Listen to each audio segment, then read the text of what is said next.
Hello and welcome to Projector, and on this episode, Leo Woodall discovers that he has a talent for safecracking in tuna.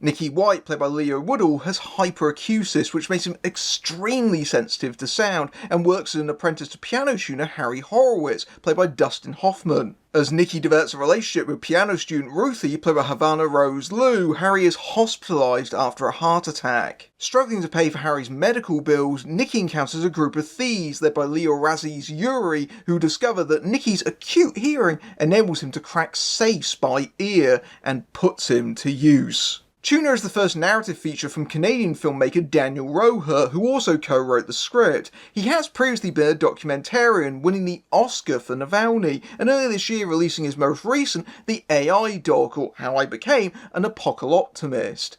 Apparently he felt a bit of anxiety after winning that Oscar, as that can be a bit of a blessing or a curse for a career, and he put a lot of that into his script as he tried to change in direction. And that kind of makes it sound like this is going to be a stressful, Safdie Brothers kind of film, like Uncut Gems or something, but it isn't really on that level, but you can certainly feel that twitchiness in the film. Strangely enough, the closest point of comparison to Tuna for me was Baby Driver. Both of them are crime films that are centred around hearing and sound, and they have quite similar plots and structures, especially given that both films feature a protagonist who tries to distance himself from the thieves that they're a part of, that they don't want to be a part of this criminal world, but their specific skills make them useful. And in both movies they have shifting tones and genres, in that they try to balance crime flick tropes with a very prominent romantic element as well. But it's also a comparison that isn't entirely accurate either. Baby Driver was almost a musical in the way that it's exactly on beat with its movement and editing, being very heightened and stylised in that typical Edgar Wright way. Tuna has some of that, especially in how it's cut, and I'll get to that, but the tone here is very different. It's much more grounded in the real world than trying to be pulpy, as you'd expect from Roher's documentary background. This is much more low-key, as it were. You feel that right from the start, where the first act of this movie almost feels like a buddy comedy with Woodall and Hoffman's piano tuners going around from job to job. They're a bit of a double act really, because obviously Nicky's got the very delicate hearing, whereas Harry's been doing the job so long, he's gone a bit Muss and Jeff, as they say in Cockney rhyming slang. Harry's supposed to be wearing his hearing aids, but he doesn't really bother a lot of the time, as he says he can still feel the piano. He can still sense it's off and out of alignment. So basically you've got a guy who can hear too much and a guy who can hear too little, and Harry's constantly having to have things repeated back to him, to Nicky's slight frustration. And there's a lightness of touch, especially to the opening scenes that play out under the credits, where you get a lot of this comic banter going back and forth between them. Some of it's obviously scripted, like Harry's got a bit of a fixation on tuna fish and the mercury levels in them. Get it? Tuna fish? But there's a fair bit of it that just seems improvised, like they left the camera running while they're in the van, to the point where I think there's genuinely an outtake in the movie that they just left in because it was funny, and that quickly builds up some charm. There's a kind of shaggy dog energy in the early going, where the film is unfussy and instead takes a bit of time to get going, without feeling the need to be pressured into just starting the plot. I'd argue that Tuna is very much a character piece, and it gives itself the room to build them up and instead make them interesting people to be around and give it some texture and emotional weight. Dustin Hoffman especially is in warm, gregarious form, even if he is a little bit cranky and doesn't like to follow instructions, like maybe cutting back on the burgers with his heart condition. He and his wife Marla, played by Tova Feldshuh, are very much like a surrogate family to Nicky, as they knew his dad back in the day, so whilst Harry is a bit exasperating, he is also lovable, especially in his generosity. Hoffman doesn't have a huge role in this, and is mostly confined to a hospital bed after the first half hour,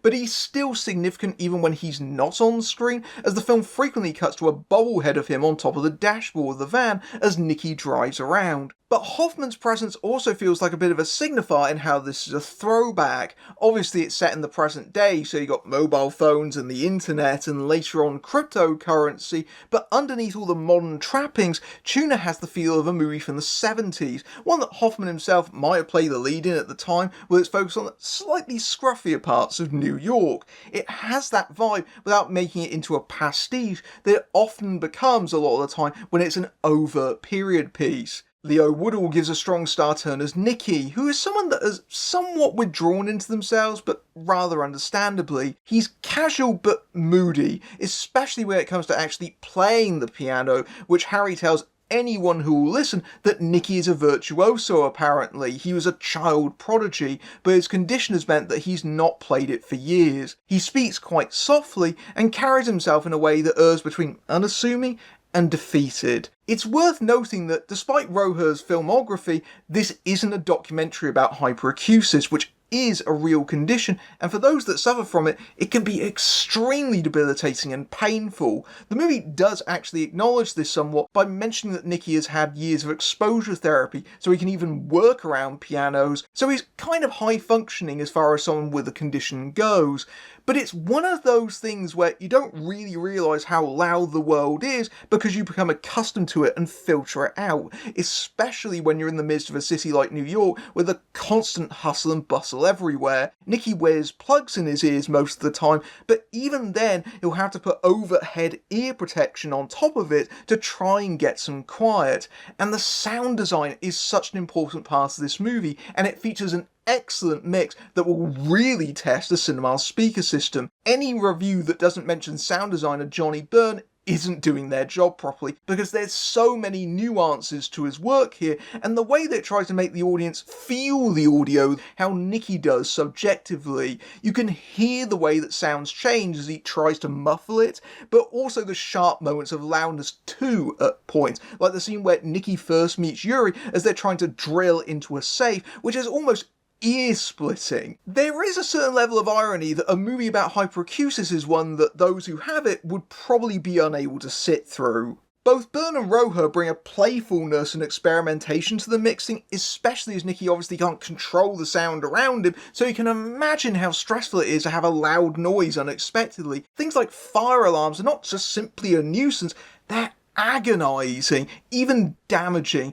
as hyperacusis often goes hand in hand with tinnitus. It becomes a source of tension, especially as the movie progresses and Nicky is put in different scenarios that strain his talents, like trying to crack a safe in a flight path and contain with the planes flying in overhead. One especially striking scene involves Nicky trying to walk through a nightclub, and with all of his ear protection on, pretty much the only sound you can hear is the bass channel thumping out the subwoofer.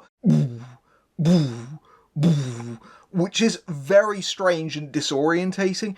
Like I said before, this is going to be a real test for a lot of cinema's audio systems, and you really should see it in the best calibrated screen you can find, because the sound design is exceptional. While Tuna is a crime movie, it is just as importantly a romance. The relationship that develops between Nicky and Havana Rose Lou's Ruthie is excellently played by both actors, and there's a genuine chemistry between them that's sparky and cute.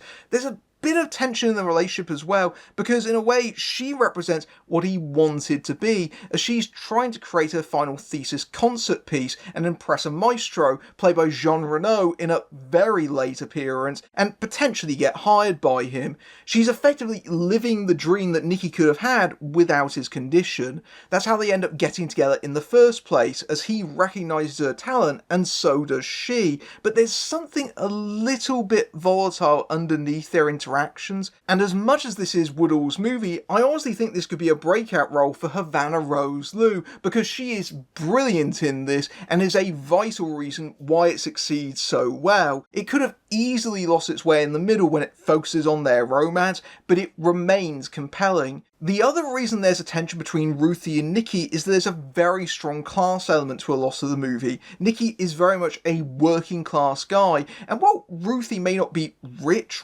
there was definitely money in her family, as she explains. The piano is something that she inherited from her grandmother, so that's part of the reason why Nicky gets involved with the crooks. The other is that perennial evil that is the American healthcare system and the devastating bills that mount up. Harry didn't have insurance and he didn't raise his prices for 30 years. It's a deeply unfair system that traps people in poverty for being sick and can push people into doing desperate things. And that gap between the haves and the have-nots is exemplified by Nicky and Harry going to all these rich people's houses and tuning their pianos for them, and a lot of them honestly don't give a damn about it. There's at least one rich asshole who sneers at them, why does the piano even need tuning when nobody is going to play it? It's an ornamental status symbol and Nicky is treated dismissively, and that's how Nicky justifies his actions. He's kind of a Robin Hood, stealing from the rich to save someone else. Hey, they kinda deserve it. It's what Yuri preys upon. He heads up this group of Israeli criminals running a security firm that uses that knowledge to rob their own clients. He gets this whole big speech where he plays upon Nicky's morality. These people have so much, they're not going to notice a few things going missing here and there, and they've got it through exploiting other people anyway. Yuri becomes this kind of dark mentor, a sort of counterpoint to Harry, where he knows that Nicky's got a talent and increasingly takes advantage of him, even as Nicky tries to get out, but we know that Yuri's got an unpleasant side to him if he doesn't get what he wants. If you've seen a crime film, you know this isn't going to end well, and sure enough, the third act takes a much darker tone and things start getting nasty and violent. There is literally a point where Nicky crosses a point of no return and the camera just lingers on the door closing behind him just for a few seconds to make sure that you know it. What's that sound? Oh right, it's the consequences of my actions. In terms of plotting, there aren't too many surprises. In fact, you might even say it's a little bit too derivative of some of the other films that I mentioned previously, but the film is directed very confidently by Roher. There's some dynamic camera work, especially in the safe-cracking scenes, where you get these tight macro close-ups of the inner mechanism or spinning around the dial. But it's the editing where Tuna most shines. Documentary filmmaking is very much about taking the footage and constructing a narrative out of it, and Roher has developed an excellent sense of pace and rhythm. There's a sequence towards the end of the movie where it's cross-cutting between two simultaneous events, and the way that it celebrates artistry and builds suspense at the same time, in time with the music, it's a brilliantly executed moment. Tuna is a very strong narrative feature for Roher that shows that he has a lot of promise outside documentaries if he wants to continue down this path. This is a mid-budget movie made for adults, and in 2026 that's something of an anachronism, and that makes it somewhat refreshing too. You don't get a lot of these kind of movies at the moment, and when you do, they normally end up on streaming instead of in a cinema, and this definitely deserves to be seen on the big screen because it's the best way to immerse yourself in the very inventive sound mix. It's a very solidly made crime thriller with a unique premise and strong performances from the cast, especially Woodall and Rose Liu, whose romance really is the heart of the film. It's a likeable movie that might not be a masterpiece or reinvent the crime thriller, but it plays all the right notes. If you like this review and you want to support my work, you can give me a tip on my Ko-fi page or my YouTube Super Thanks feature, which is right below the video. And listen up for details of my Patreon, where you can see my videos early among other perks, including access to my Discord server, and you can also join YouTube memberships for similar perks. Or you can just simply like, share and hype the video. It really does mean a great deal. Until next time, I'm Matthew Buck, fading out.